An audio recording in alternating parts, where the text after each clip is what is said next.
مومن مردوں سے کہہ دو کہ اپنی نظریں نیچی رکھا کریں اور اپنی شرمگاہوں کی حفاظت کیا کریں،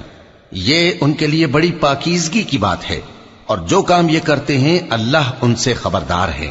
اور مومن عورتوں سے کہہ دو کہ وہ بھی اپنی نگاہیں نیچی رکھا کریں اور اپنی شرمگاہوں کی حفاظت کیا کریں، اور اپنی آرائش یعنی زیور کے مقامات کو ظاہر نہ ہونے دیا کریں مگر جو اس میں سے کھلا رہتا ہو،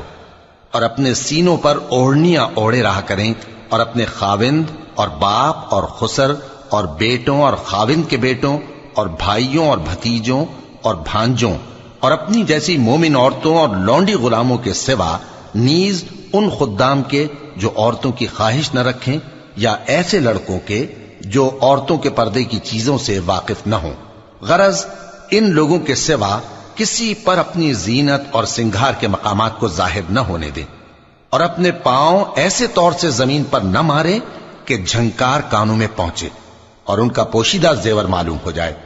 اور مومنوں سب اللہ کے آگے توبہ کرو تاکہ فلاح پاؤ، اور اپنی قوم کی بیوہ عورتوں کے نکاح کر دیا کرو، اور اپنے غلاموں اور لونڈیوں کے بھی جو نیک ہوں نکاح کر دیا کرو۔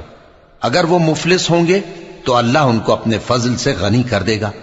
اور اللہ بہت وسعت والا ہے، سب کچھ جاننے والا ہے۔